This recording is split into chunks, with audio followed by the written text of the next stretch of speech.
Hi, I'm Maddie, I'm Karina. and this is Everything But the Fairy Tale Stink. Today's Yes. episode is a little bit different. Karina and I have decided to kind of like co-lead this one. So Yeah. we are doing Halloween stories and origins of certain games and traditions. Yes, Okay. I'm over here giving off villain in a period horror movie energy, and Karina's over here giving off sort of the opposite of my aesthetic, as we have Mhm. been for all these videos Yeah. But somehow. not like straight up heroine energy. The comment I made to Madison before is I look like the ghost of the hero's lost love. What a fun thing. Hey, I know. come here. Say hello to the people. Because I want to say hello to the people. Okay, hold on. He's So trying to we light. have both of our kitties here this time. Mine is up on the shelf here because he decided that's his bed. You want to be an ass? Jasper says hello. Wylan will say Um, hello at the end. there's birds chirping, so he really wants Oh to dear. just hunt them right now. I will tell the first story. It doesn't need a content warning. We're fine here. This is one of the episodes where it's like, Hold that. Hold that thought. I'm saying my particular one. Yeah. Yes, mother. There's nothing gory on my end. It's Um, not gory, it's just more so like weird things that some people might find uncomfortable slash disturbing. yeah. So, yeah. What can you expect, though? My recommendation is a fairly new-ish show on Amazon Prime. It's called Lula Rich. It is about the scariest thing of all, MLMs.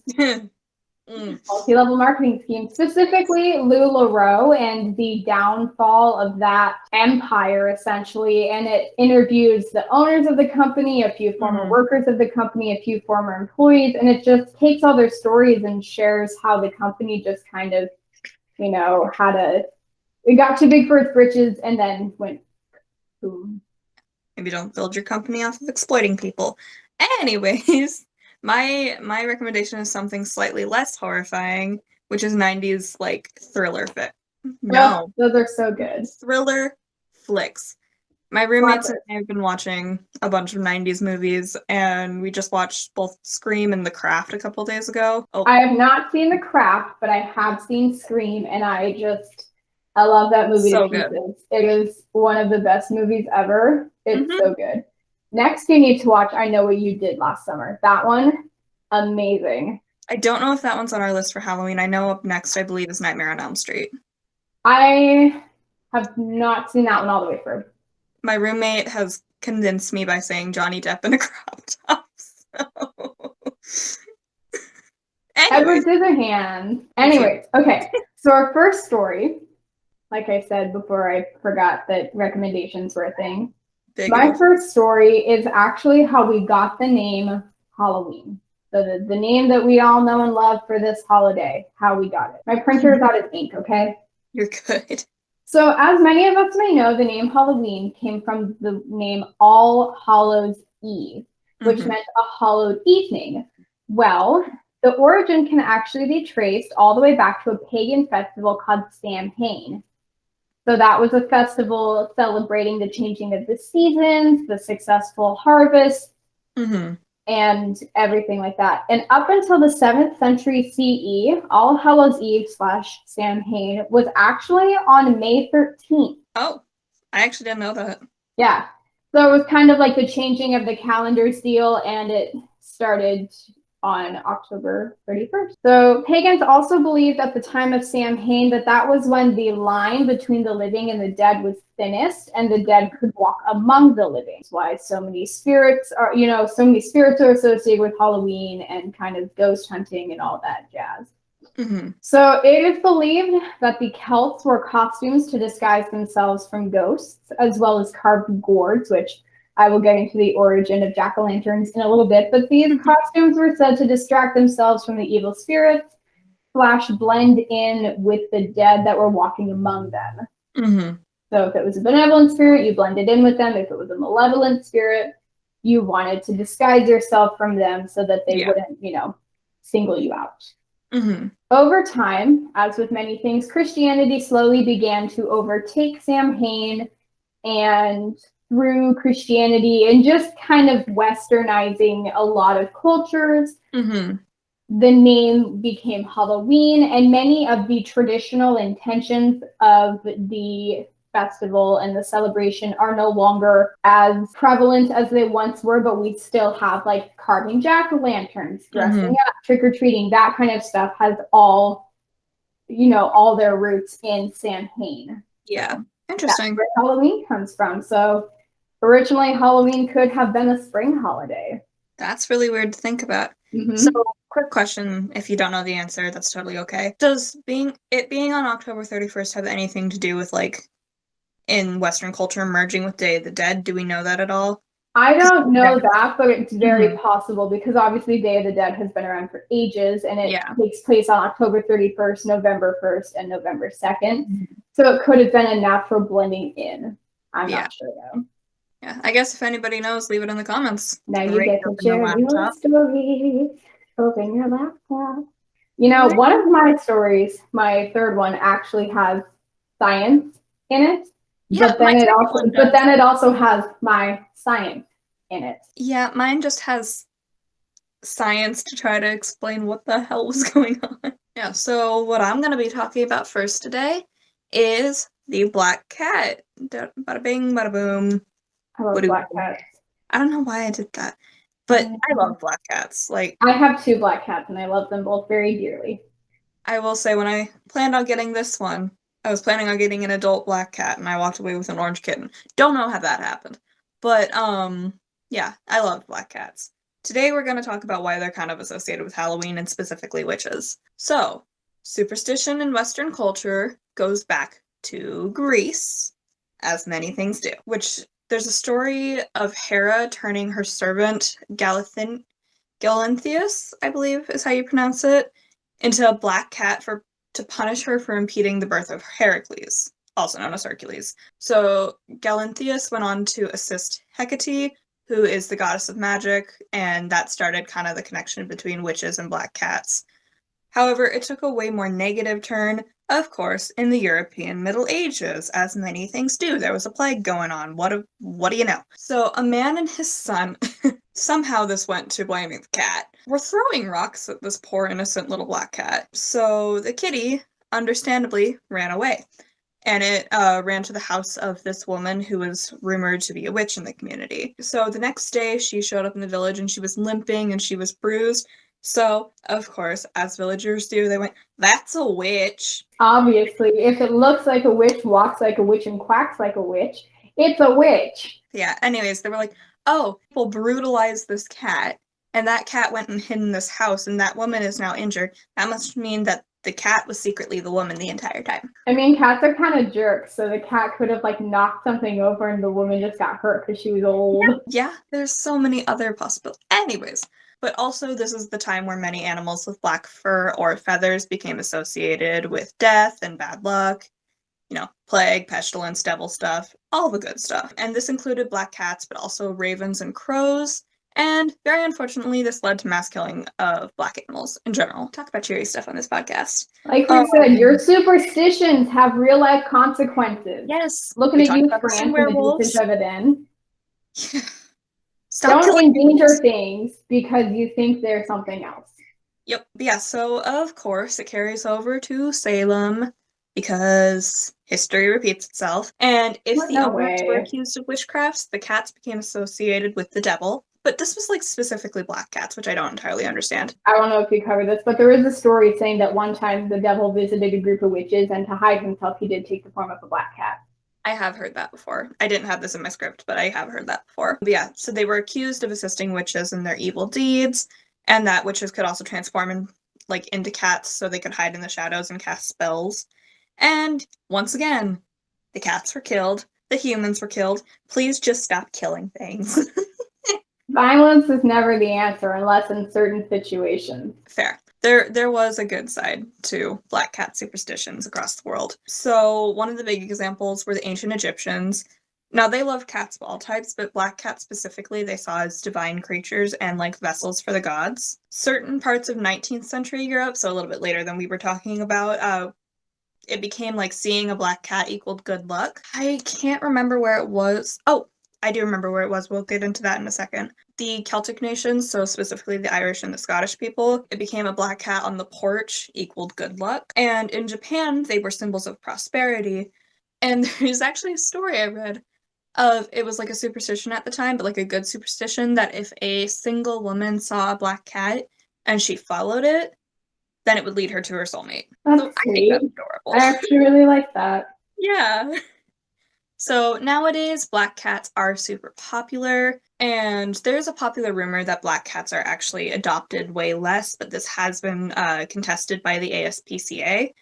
I don't know if that's true or not. I think it depends on shelter to shelter. However, big warning, black cats are still mistreated and feared because superstitions die hard. And around Halloween, it is a good idea to keep your black cats inside as people suck. Yeah. To finish off, we have a couple of just like little silly myths that become popular with Halloween. So first of all, seeing a black cat causes bad luck. It depends on like which way it's facing you about what the bad luck will be. But it also like doesn't actually happen because almost everybody has had a black cat come across their path. Nobody seems to have been cursed for that. You can contest me in the comments if you have, but like doesn't seem to have happened. And once again, in other cultures, black cats are considered good luck. And I'm going to straight up say black cats are not witches. They are No, just cats. they're not. But yeah, that's the end of the black cat section. So next up, we have jack-o'-lanterns, that fun little tradition of carving pumpkins, cooking pumpkin seeds if that's your fancy, sweet, or savory, and shoving your hand into a pumpkin and pulling out its guts. If you did that to anything else, that would be frowned upon, but somehow with pumpkins, it's acceptable. Yeah. I once carved a pumpkin that looked like it was vomiting, and then I used the pumpkin guts to like be the vomit. Nice, but also ew. I thought it was clever, and people liked it. Anyway, so we're talking about Celtic folklore, specifically, actually, I think specifically Ireland, but I'm not entirely sure. So the story goes that there was this farmer named Stingy Jack, and Stingy Jack was a bit of a trickster, which, haha, look at me covering a trickster, Karina. Wow, good job. Yeah. Anyway, so he was a big of a trickster, and he was known to kind of cheat people out of stuff. So one day, he invited the devil to have a drink with him, as one does, you know. And Jack didn't want to pay for his drinks, so he tricked the devil into paying for him. And just as a disclaimer, the devil was in disguise as a regular human man. He wasn't, you know, actual Satan. He was in disguise. So, you know, the devil wanted to keep his money. He was, you know, upset that this man, who he barely knew, tricked him into making him pay for a drink. And so the devil gave him, Jack took the devil's money and kept it near a silver cross. So doing so prevented the devil from getting his money back and prevented him from taking back his true form as the devil. So he was stuck in his human form. Rude. Eventually, the devil was freed, but he never forgave Jack, and he cursed Jack by saying, if the day that you die, I will not allow you into hell. Usually people who are bad go to hell, but we'll get there. Yeah. So one day, as all people do, Jack died. God would not allow a man with his record into heaven, but the devil, still hurt by the tricks that Jack had done in life, cast him out of hell. So Jack was doomed to walk purgatory forever because neither hell or heaven would let him in. So Jack went on to make a lantern out of a hollowed out turnip, which I say turnip. If you say turnip, that's fine too. And a burning lump of coal. So he carved it out and stuck the coal inside it so that he was able to see his way as he wandered. So he roamed around like this as a ghost, holding his lantern of a turnip with coal inside of it. And the Irish people who saw his ghostly form began to call him Jack of the Lantern. Sounds about right. Yeah. So then this name was obviously shortened to Jack-o'-lantern. You starting to see it unfolding here? It's a little hard to miss. Yeah. So the Irish actually went on to believe that these lanterns, or specifically Jack's lantern, would lead the souls who wandered around the streets on Halloween back to their graves and back to their resting places. So the Irish began to carve turnips and potatoes because that's what they had in Ireland. So they began to carve those and leave them out on their porches so that lost souls would be guided back to their final resting place at the end of Halloween. And scary faces were carved into these boards and whatnot to prevent evil spirits from entering a home. I thought this was really interesting. Yeah. So Cool. when the Irish immigrants moved to the US during the Irish potato famine, they switched to pumpkins instead of turnips because pumpkins were native to the US and it was much easier to find pumpkins than it was to find turnips. So that is how we carve pumpkins for Halloween and the story of the name Jack-o'-lantern. Cool. Yeah, I really liked it. But the Yeah. last one is my absolute favorite and where I get into my science. But before we do that, we have to get into why witches ride brooms. And as I'm pulling this up, I'm going to put a disclaimer. If you are not if you are uncomfortable with talks of sexual content, or if you're my parents, please skip this one. Or my parents. Actually, I don't care as much. I care a little bit, but like, if I'm not in the room with them, I don't care. Fair enough. All right. Gonna start off by saying brooms are old, as in they're one of the oldest tools we have found in historical record. And they pretty prominently show up in like even the New Testament and stuff. So they're old. Broom comes from the actual plant that it comes from. It was used in tangent with besom, but then it replaced it, which is why we don't call brooms besoms anymore. What's stopping you from calling them a besom, though? I don't like that word. It's really hard to say for me. Besom. I also might be saying it wrong. So, yeah. So, of course, it became associated primarily with women and became a symbol of female domesticity. If you ever have a demon vampire pumpkin, you know what to do with the broom. And with that, you beat the pumpkin with the broom. Yes, so you if do. if it's Halloween night and you hear your pumpkin growling, beat it with a broom. Yep. I think you have to boil it first, though. Beat it with a broom. You learn very important life lessons in this podcast. Oh, obviously. Yeah, so they did make a very big point about how the broom was a woman thing. However, the first witch who confessed to riding a broom, like the way that we see in like Bewitched and stuff like that, was actually a dude. So he was a priest. Do you need a second? No, my brain just went witches go yeehaw when they ride a broom. I'm sorry, I'll quit. I'm not dwelling on that. But basically this guy was a priest who went against the church's warnings about like banning witches, and then he confessed under torture, which is obviously a very valid confession, and spent the rest of his life in prison. The most legit form of confession. He was not executed because he confessed. Okay. The earliest known image of witches on brooms date back to 1451 in Martin Lefranc's manuscript Le Champion des Dames, which is also the Defender of Ladies, but it was a rumor, like, way before then. That's just the first link. So, anthropologist Robin Skelton discusses how the association between witches and brooms possibly have roots in pagan fertility rituals. If I remember correctly, this information came from her book. Rural farmers at the time would leap and dance astride poles or pitchforks or brooms in light of the full moon to encourage crop growth, and a broomstick dance became confused with accounts of witches flying to orgies. Were these farmers pole dancing? Vaguely, yes. Why not? I'm going to tell you a statement that's not going to make sense, and then I'm going to explain it, and then it's going to make too much sense. It was also thought to be the perfect vehicle of special ointments and salves. So now we get to talk about bread. Get this bread. Yes, we're literally talking about bread. Because that bread was made with rye, which hosts fungus, like ergot, which I can never say correctly, but ergot can kill you when consumed in high doses, but in small doses, it's a powerful hallucinogen. If any of you know about the dancing people in France, probably that. Probably also part of Satan. Not Satan. Satan just be going around with his ergot fungus. Yeah, it's probably also part of the reason for Salem. So, like, yeah, not probably great. Also the Beast of Gévaudan. Like, there's a lot of things that can probably be, I have really big sleeves. You do. I just want to wave my arms around. So, as it happens, ergot became tamed and became a drug, along with nightshade, haybane, mandrake, and jimson weed. And these were common herbs found in the homes of suspected witches. Because, decent people didn't do drugs. So this was kind of first brought to life by, I don't like to bring him up because I'm tired of him, Shakespeare. But it was actually Shakespeare. I said Willie Shakespeare. Yeah. It was involved in, like, indigenous rituals well before that, so I'm going to give credit where credit is due. And they also used it in a way less stupid way. Once again, you want to not hear me talk about sexual things, please skip right now. Let's go. I'm ready.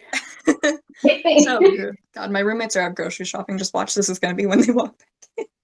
You're just going to be yammering hot about something, and then they're going to be like, is she okay?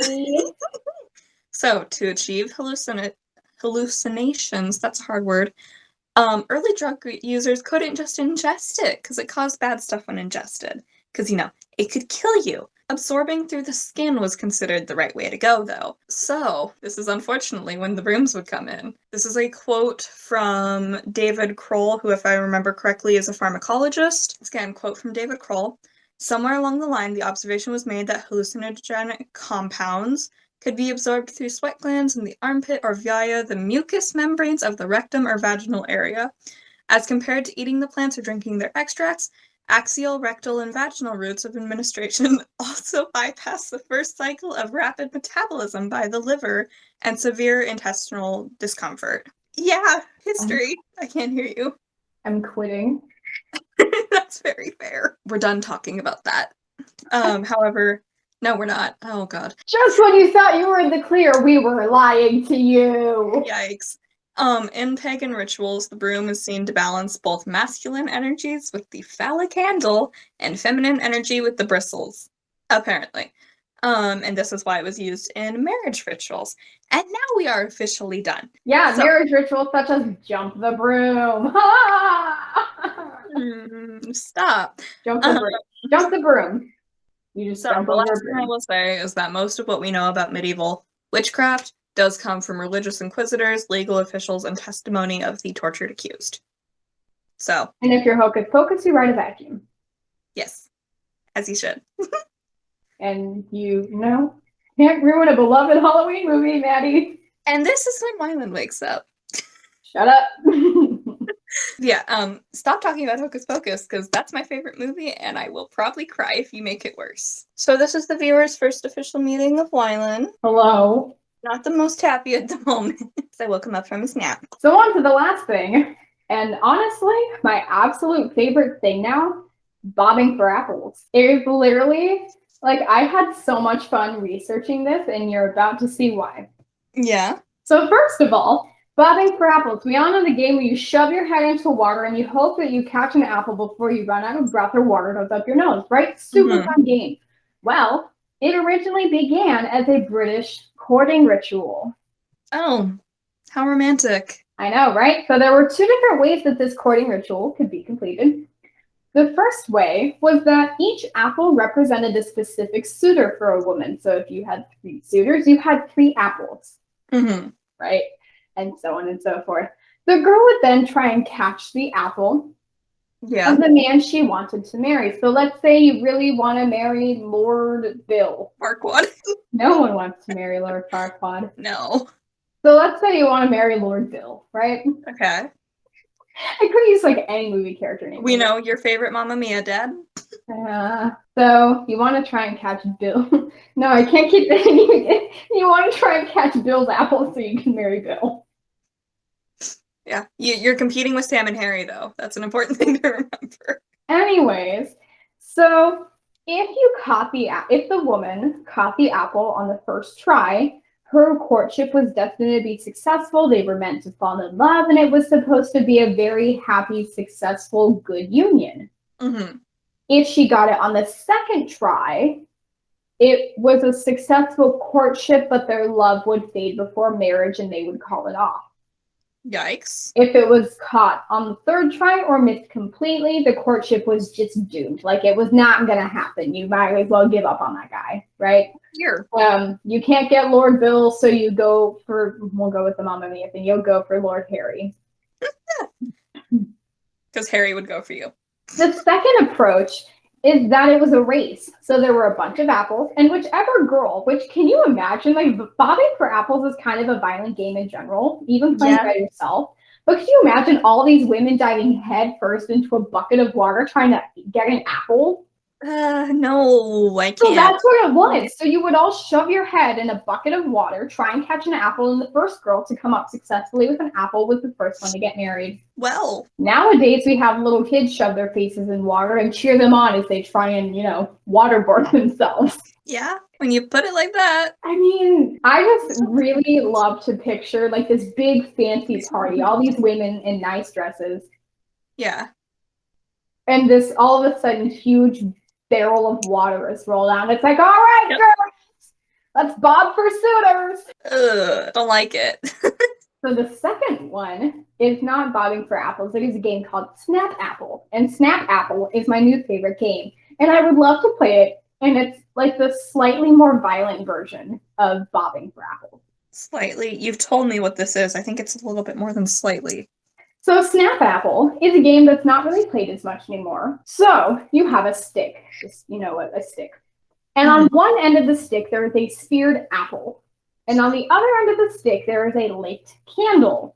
So they've like drilled a hole into the stick and they've shoved the lit candle into the hole. And it is tied to a string. So you're holding a string. And actually, we play a variation of this now where it's just an apple on a string and you're trying to get a bite of the apple. So in the game, your whole goal is to bite the apple without getting a face full of wax. Yikes, on so many levels. So you're leaning in to bite the apple and you bump it, but it spins around and then you want to lean back so you avoid getting hit in the face with wax or biting fire. Or biting fire or biting a stick. Like, I love this game. I would love to play it. Okay. Doesn't it sound fun? No. Oh, you're so boring. Okay, so if any of you are wondering how the candle doesn't extinguish itself when it's, spinning around on a stick and all that stuff, I honestly was trying to figure this out because I don't science, but then this is my science. Yeah. So my science was I've seen Crimson Peak, and there's the dance scene where they're waltzing and they've got the candle, and the whole thing is if you waltz smoothly enough, the candle won't go out. Well, the actual form of this is called what? Centripetal force. Oh, okay. So when the candle is spinning around, the flame and movement goes inward, which means that it doesn't extinguish itself. Science. In a very violent game. Why is he sitting like this, though? I don't know, because he's busy making biscuits and you're trying to interrupt him. What? He's making biscuits and you're interrupting. You're like, showing him off on camera. He just wants to make his biscuit. I'm sorry. I will let you get back to baking. Yeah, do you like my science of using the Crimson Peak waltz scene as to why the candle does, like, my brain? I mean, I don't think you're entirely wrong. I just think it's funny that you're bringing up that movie again. It's Halloween. It's a gothic horror movie. It's fine. You know what's scary? The fact that Wylan is obsessed with my toes and trying to lick them. MLMs are scary too. Very. Anyway, so that was, just a little taste of Halloween stories, traditions, origins, how they've morphed into what we know today versus what they were then. Some of them are a bit. I do love talking about cats. And I like the Jackalantern story. Yeah, I thought it was really interesting. I was looking into it. I was like, interesting. Yeah. My favorite, I love Snap Apple. Like, I really want to play it. Oh my god. Anyone who wants to play Snap Apple, let me know. I never want to talk about the science of primitive drug use ever again. Or I guess medieval drug use, not primitive. I don't think bad kids don't do drugs. Just like the fact that human beings are not food and human beings are not snacks. Get your groceries, kid. Yeah. All right. Shall we do Halloween wishes? We shall do Halloween wishes. Halloween witches? Halloween wishes. I can talk. I'm not saying that on camera. Pulling a me there, I see. Yeah. My wish is that on Halloween night, because this comes out the 29th, which is 2 days before Halloween, if you, whatever you decide to do, it is fun. So whether you decide to just stay at home all day and watch scary movies, or you are still of trick-or-treating age / wanting to trick-or-treat, or you live in a place where you have graduated from the trick-or-treater to the trick-or-treatee and hand out the treats. Oh, got ya.